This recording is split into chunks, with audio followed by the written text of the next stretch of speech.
We're on day number 5 of our 10 thoughts. So as we dive in today, I'll do a quick recap. If you've missed the other 4 days, day 1 was big wins versus consistent growth. Day 2 was doubling down on your core business. Day 3 was focusing on your best ROI projects, return on investment projects. Day 4 was knowledge compounds, drafting out your personal PhD program. And now we're on day 5, which is how to move the odds in your favor. If you're missing and you have not seen day 1, 2, 3, and 4, go to jrctv.com. That is our YouTube channel. Click on videos and you'll see all the videos up in there. Also, make sure to subscribe to jrctv.com. That way you get notified every time we post a new video. Johnny, what is up, buddy? Nice to see you. So we're going to dive in. Day 5, the odds. What are the odds? Well, this comes from a book called Thinking in Bets. I'm forgetting the name of the lady who wrote it. It's a wonderful book. She was a scholar and a student. Her brother became a world champion poker player. Annie Duke is her name. Her brother became a world champion poker player. She got interested, and so she went and learned the strategy of poker and asked her brother for some tips. She applied what she learned. She learned how to think in bets, and then she became a world champion in poker. And in this book, she talks about the fact that everything we do has odds associated to them. And so this is something we use in our business and in our life, that when we try to plan something or we look at something, we just say, hey, if we're going to do that, what are the odds it turns out how we want it to? Are we doing a 50-50 odds on this? Is it 80-20? Is it 60-40? Is it 90-10? Well, what are the odds? What are the odds that this is going to work out exactly as planned? And so one thing I would ask you, if you take, let's say, in your health and fitness, let's do this. In your health and fitness, if you are wanting to, gain some muscle and get stronger, what are the odds that you are going to go to the gym and work out today? What are the odds? Now, for some of you, you might be like, 100%. Now, I would warn you, nothing is 100% in the odds world. The most you could be is 99.9%, but there's always a chance something tosses it off. And so what are the odds that you're going to go do the workout today if you're committed, driven, focused, and consistent on trying to gain muscle, lose fat, be super duper healthy? What are the odds? If we go to your relationship, what are the odds that you and your significant other, partner, spouse, lover, however you want to phrase it, what are the odds you two are going to be more in love by the end of today than the beginning of today? What are the odds that's going to happen? Business-wise, what are the odds that throughout today you're going to earn more money and sign up more clients and drive more revenue than in the beginning of the day? And what are the odds that the revenue driven is going to turn into a solid source of profit for your business and for you by the end of the month? And if you look at each one of these things, we start to think in bets. We're thinking in odds. What are the odds this is going to work out?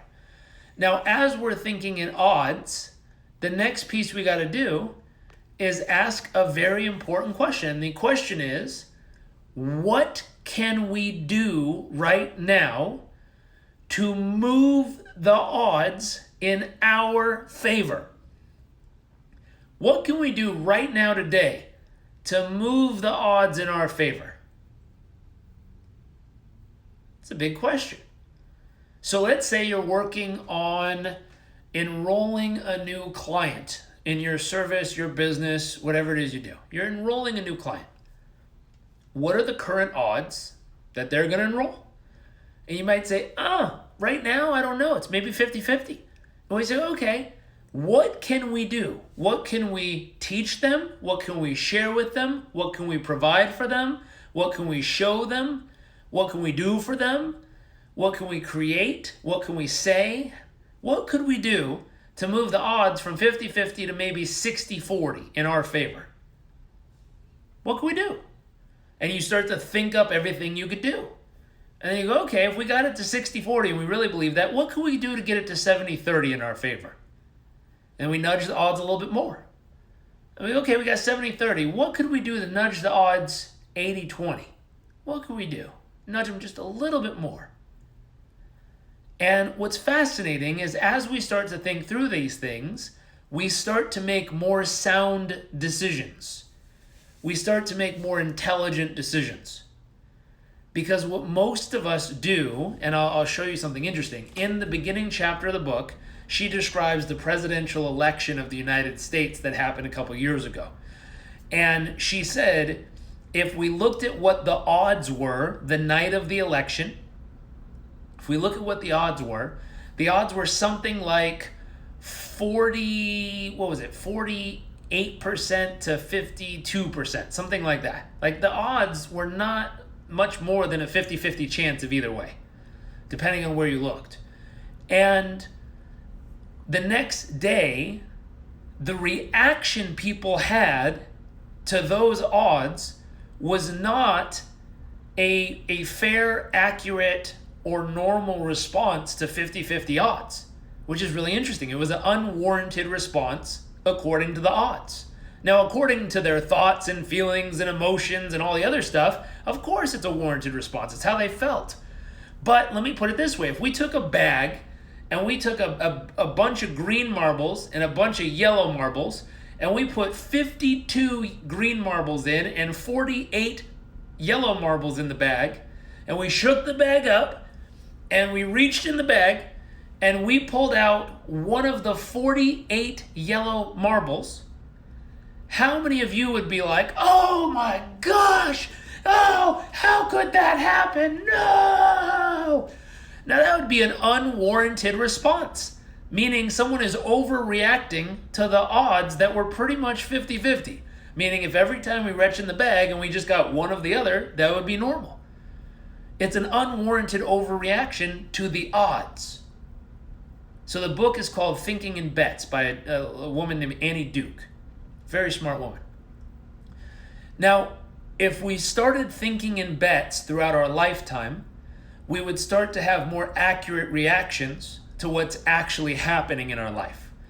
Most of us are overreacting to odds that do not warrant the reaction that is worthy of those odds.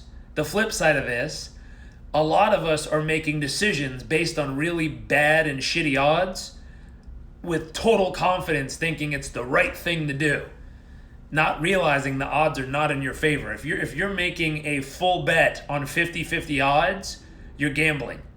Now, I hope you don't do that every day in your business. I hope you don't do that in your health. And I surely hope you don't do that in your intimate relationship or friendships. Because if you are, that's not a good idea. You're getting into one of these situations where you're making big bets on very important topics in your life based on really shitty odds. And so what you need to do is say, what are the odds currently right now? And how can I begin to nudge these odds or move these odds in my favor so that I'm not playing a 50-50 game with my health. So I'm not playing a 50-50 game with my relationship. So I'm not playing a 50-50 game with my business every day. Because a lot of us are thinking 50-50 odds are somehow magically going to cause us to succeed or win in life. And the truth is they won't. That's gambling with your health. It's gambling with your relationship. And so this concept, if you sit down and you say, what are really truly the odds this is going to happen? And what are all the things in my control that I can do each and every day to continually nudge these odds in my favor?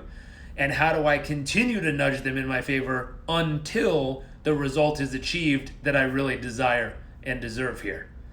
And so that's day number, what day were we on? Day number 5 of our 10 thoughts. What I'd love you to do as a challenge, hello from Iraq, nice to see you.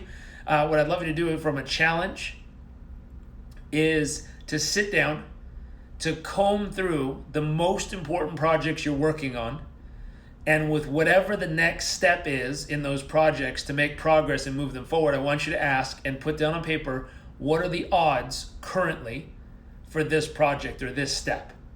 Then ask the question, what can I do to move the odds in my favor and continually move them forward? For those of you asking, the book is called Thinking in Bets by a lady named Annie Duke. She's a world champion poker player, a scholar, very smart person, very good book to read. So, have fun with this, apply it, use it. I'll see you all for tomorrow for day number 6 of our 10 Thoughts series here. Talk to you all later.